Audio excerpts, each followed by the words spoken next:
Hey guys, welcome to the Revenue Accelerator with your host, Kat, the lead boss. And I have one of the most amazing people that I have ever met on the face of this planet, because I'm sure there's other ones out there, the amazing Tracy Litt, and she is going to lit it. I know, it's so easy. So Tracy, why don't you introduce yourself, because you're going to do a better job than I will. And then we're going to dive into like some of the stuff that you just actually shifted in my own brain. Okay, well, I'm pumped to be here. Thank you. And yes, anytime my last name comes up, I always credit my dad because I can't say thank you for that. That I didn't do that. I mean, it's like the word right now. Like, are you Right? lit? Like, It is. When I birthed my business 4 years ago, and I was sitting and choosing like business names, I was like, oh my God, like the lit, how I need that's to drunk. make this a thing. So the lit factor. I mean, come on. So now you will all get lit in this time together. But thank you for having me. I'm excited to be able to hang out.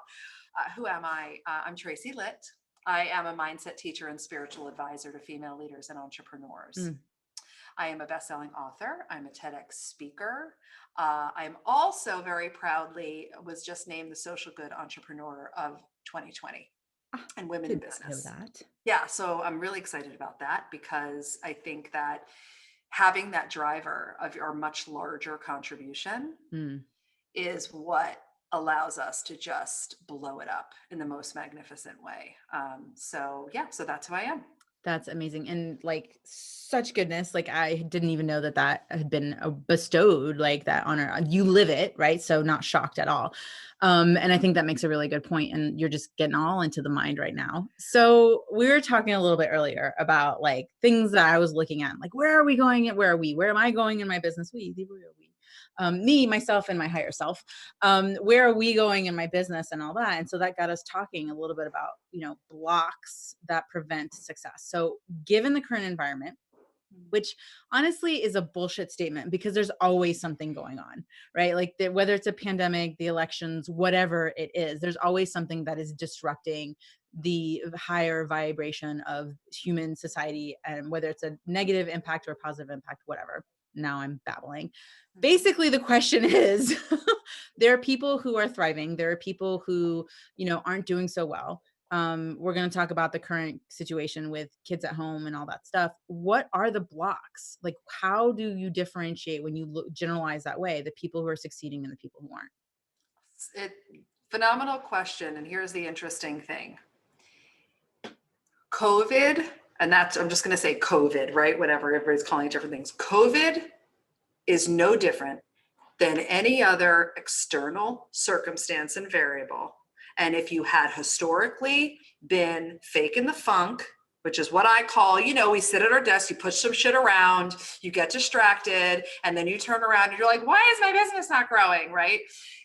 If you are someone who is willing to hear me and go, all right, fine, I sit with a lot of excuses, right? I recognize things, but I don't really move through them.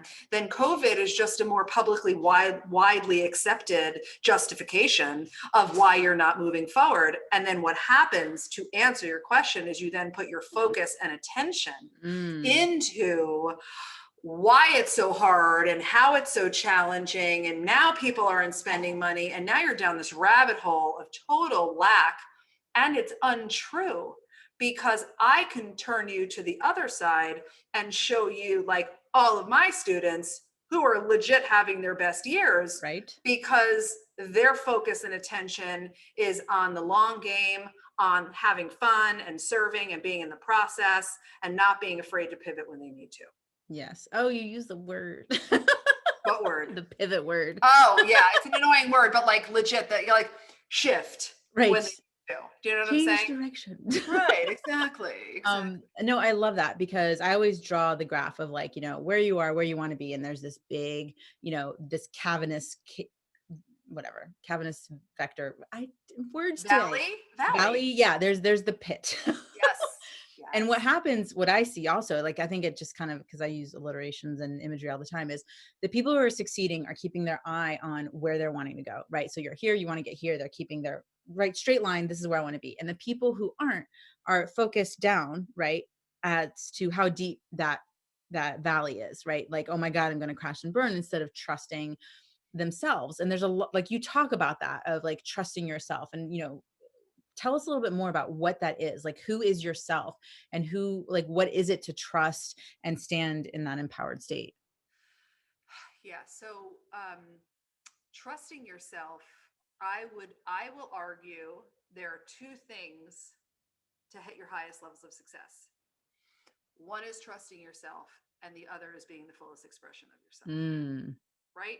Because even when people work with me, work with you, like I'm not your guru. I'm not going to tell you. You need to feel it in your body. You need to trust yourself to be able to say, that might work for you, but that doesn't feel good to me. Right? Or I hear what you're saying and I want to try this because this is what feels good to me. Right? So, and in order to do that, you need to be really connected to where you're going, to your point.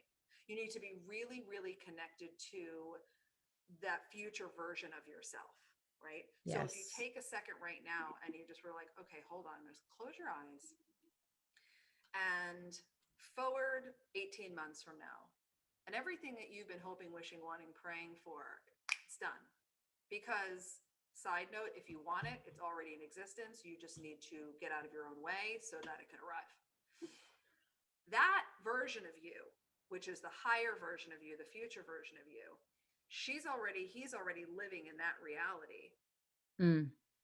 When you start to make choices from that place, you trust yourself. Yes. And you expand. And we were just talking about that, of identifying, because y'all, there's all kinds of conversations happening outside of here. There's things that we all know we need in business, right? And we're talking about business because that's who my audience is, and business owners, right? So there's things that you need in order to get to that next level. You know them intrinsically, you can write them down on a piece of paper, and yet you do not take the action in order to support that thing that that higher self, that higher version, that future version of not only yourself, but of your business needs in order to do, right? It's the be, do, have, right? Like, in order to have the thing, you need to do a certain thing. And in order to do the certain thing, you need to be a certain way. So where do the wires fray? Like, why isn't that connection something that like fits for most people out there? Because you're not actually leaning in to iterating yourself. You can't have different in any capacity and say the same version of yourself that's listening to us right now. Like, it's just a no. You will feel like you're pushing a boulder up a hill for it to roll down on you over and over and over. And then that creates frustration. And then you're telling yourself, screw it, I'll get a job. And then your dreams are over. Right?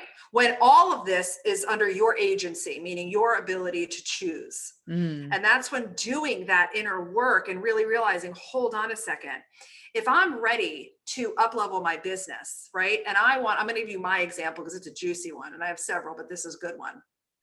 If I want to hold high-end luxury retreats that transform female leaders and entrepreneurs in 3 days, I need to be the woman who signs a $55,000 contract with a hotel, even though I don't have the money. Okay, true story. Right. I walked into that luxury hotel and my whole body was like, why are you here? What are you doing? Is this for you? What, like, right, all the things, right, started happening. And then I was like, okay, push comes to shove. Now it's time to sign the deal so I can create this event that was part of the vision. Part of what I'm sitting here and telling all my business besties, I'm going to do this great thing. What do I have to do that great thing? Oh, I need to change. I need to not look at my current reality. I need to not live in fear. I need to completely rid myself of the lack. I need to stop looking at the outcome. And I need to trust myself, my vision, and say, what would she do? Because remember, she's the woman 18 months from now that's had the successful, sick, crazy, amazing event. Oh, well, she would sign the contract, like, done. That's what she needs. And that's exactly what I did. And then I kept working that inner work, because you got to do the inner work. You have to regulate your nervous system. You have to self-regulate. You have to stop believing every thought you think and learn what it means to do actual mindset work. And the reason I say actual mindset work is because you have to be doing conscious and subconscious work for the mindset work to really take effect. In the beautiful name of neuroplasticity that I'm obsessed with, it won't work if you're only playing with conscious affirmations, right? You've got to play with all of it. And when you do that over and over again, and you create that safety and you think in alignment with what you want to do, and you take that action, it can't not work. It can't not work. Yep. No, I love that. And I love my body was saying something, right? Like walking in, and we've all felt that like that pit in the stomach, that all of a sudden the negative self-talk, pops up. I just shared something about that with my audience in terms of that vulnerable state of hitting an amazing level of success in my business and wanting to quit. Every damn level that bitch shows up. And it's like you said, it's about doing, the conscious work, right? But going down to that deeper level.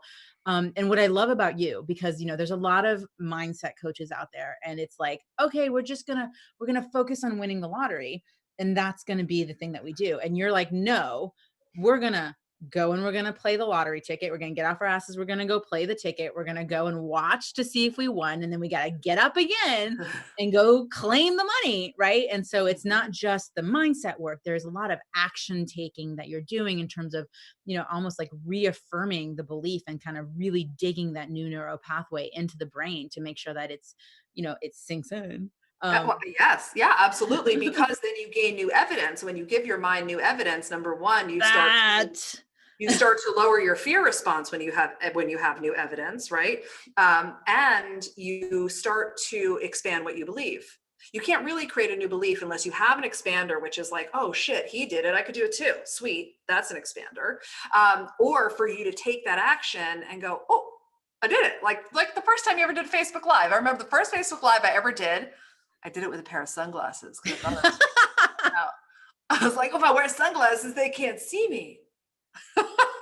Remember that movie Big Daddy? Oh yeah.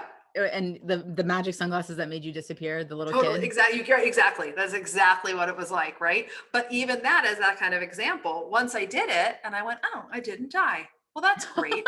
Now I have new evidence, and then I was able to do it more and more and more. And then all of a sudden you just like become a Facebook Live visibility obsessed person. Right. Who's amazing and wonderful and actually knows what the fuck she's talking about.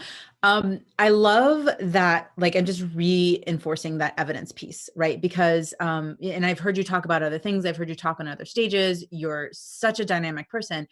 And the thing that I always take away is, looking for the thing that proves that you're right versus always trying to prove yourself wrong.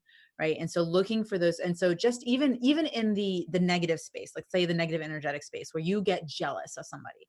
Right. And as women, body shame, like, materialistic stuff, like, oh my God, like, right. Just the fact that the jealousy exists means that it is possible for you to achieve that thing. Mm-hmm. And looking at that as and I always talk about AC/DCing the power, right? So when you're feeling in this negative state, how can you turn that into something positive, right? And transfer so that it's not energy and stuff that's taking you down, but you reverse it so that it brings you up. One of the things that I know that you've talked about is, we are self-saboteurs, right? We're so good at doing it. And one of the things that I know that sabotages me is patience, right? So and I think especially with, whatever's going on, people are like, I had a plan, right? There's that I had a plan and this didn't happen. And I was supposed to do this, or I'm looking at this person and they did it in less time. Tell us a little bit more about what this patience thing is and how that can help or hurt us. Yeah. So impatience unquestionably will kill your dreams. I need you to really hear that. Like, impatience will kill your dreams, but here's why. So the first thing we need to acknowledge is, as you're on this journey, you're moving into the unfamiliar all the time.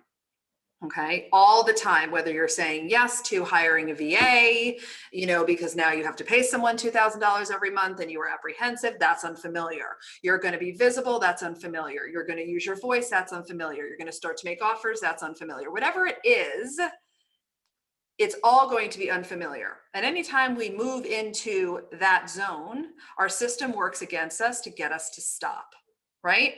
Very important to know, your mind body doesn't give a shit if you're successful. In actual fact, they need you to not change at all. They need you to have no more wealth, no more abundance, no more happiness, no more sex, no more anything, because that means unfamiliar, anything Mm. different than who you are right now and what feels real to you right now is going to trigger your fear response in an effort to get you to stay the same. And Mm. people, when I say this, people are like, what? Yeah. And then you're just walking around letting your mind lead, listening to all the thoughts you're having and wondering why you're blocked. Because your mind is like, oh, she woke up today and she took a breath, score, we're winning. That's all it cares about. That's all I need to do. Mission accomplished. Correct. Today's a win. That's all it cares about. But we like just give our power away to it, where I need you to have the power to go, no, I'm the being with the mind. Right. Mm. So all of these things start to happen. And this is going to be a good moment too. I teach self-sabotage as self-protection. Mm-hmm. Okay. Because when we hear the word sabotage, I feel like my visual is like someone with a knife, like trying to like hurt, like sabotage. The knife's on Negative. yourself and you're trying Yeah, to, right. not trying to murder yourself. Right. It's like this terrible like feeling for me. So I've always, ultimately at its core is I'm going to do things, right, so that I can try to get you to stop, because I need to protect you from this land of unfamiliarity. Yeah. And me, my future self, the being that has the system, is going, no. There's nothing to be afraid of here. I'm just living my dreams. Okay. Right. Like, you don't need to protect me from this. So what I have observed over the years, and I didn't know this until recently, is impatience is one of the sneakiest, most insidious self-protection mechanisms there is. Mm. Because think of what happens. I'm impatient. Now I start to focus on the outcome. Now I start to look at the fact that I'm not there yet. Now I start to open myself up to going down the slippery slope of comparison. Now I'm dropped into self-judgment. Who am I? Why is this not happening fast enough? Oh my God, I need fast enough, faster, faster, faster, faster, faster. Now you're in the energy of lack. Mm-hmm. This is the killer part of this. You're in the energy of lack, because if you are impatient, you are affirming that you do not have it yet, which energetically then says, it's not mine. Where is it? When is it going to come? And you are pushing it further from you. Are you jiving with me? Thereby feeding the impatience. Yeah. Thereby then feeding the impatience, because also your mind is wired to show you the loss, not the gain. Oh, fuck. So your mind automatically is just going to be like, yeah, where is it? I don't know, when in actual fact, when you employ patience and appreciation for that thing that you're working towards as if it's already with you, now you're in abundance, you're in certainty, and you're in patience. In patience, not impatience. Right? And the difference a letter makes. Right. And then all of a sudden, you feel amazing. Mm-hmm. And what happens when you feel amazing? You show up. You show up brighter. You shine your light. You use your voice. You make the offers. You're like, oh, this is just fucking easy. I'm having a blast. That's that confidence piece, Yeah, exactly. So impatience, I mean, really, it's been more of a revelation the more students I move through this work with. And I'll give you this amazing analogy too, which really works. Do you remember when you were a little kid and your mom would tell you that your bestie's on her way over? I'm thinking like, 7, 8 years old, bestie's on her way over. If you would sit out, I can visualize the window of my house in New Jersey where I grew up. If I would sit by the window and stare out the window, every 5 seconds, I'd be like, Mom, where is she? She's not here yet. When's she coming? I thought you said she was on her way. Where is she? Where is she? Where is she? Conversely, if my mom were to say, Robin's on her way over, and I ran down to the basement and I just started to play, it felt like she was there in a nanosecond. Yep. That's how we have to play with patience in our businesses. Yep. No, like perfect. So what, how can, like, all of this is amazing. And it's just like surface level of like the depth that you go into in terms of moving people out of their own way into action and, into receiving, right? Which is a super positive, energetic space. How can people learn more about you and what you do? And I know you have something you want to share with everyone. So. I do. This whole magnificent journey starts with your ability to drop out of your head and into your body and become the calm. Because that's where all of this starts. So I have a 30-minute free video training for you called feelthepowerofcalm.com. Awesome. All right, guys. I want you guys to go check it out. I mean, I know that's like right where I'm headed off to. A lot of people in the audience are, very driven, very focused, very action oriented, and, kind of being in a place of being, especially when you're not achieving the things that you want to yet, is hard. So do you have any parting words for, our listeners today in terms of really kind of harnessing back to, that self-empowered confidence, I am woman, hear me roar kind of space? Yeah. The first thing is that you are enough, you are worthy, you are significant, you matter, you are lovable, and you have all the power. Mm. Even in the moments where your old programming or your mind is trying to convince you otherwise, you always have all the power. It is like Dorothy and Glinda the Good Witch. Oh, my dear, you've had the power this whole time. You just had to learn it for yourself. It's amazing. Yeah. Guys, make sure you check out feelthecalm.com and get your hands on that. Again, Tracy Litt, thank you so much for coming and dropping all those value bombs. I'm sure there has been tons of shifts. So guys, make sure you comment and share, this recording with all the peoples that need support in stepping back into their body and owning their future. Yay. Thank you for having me. I adore you. Thank you, babe.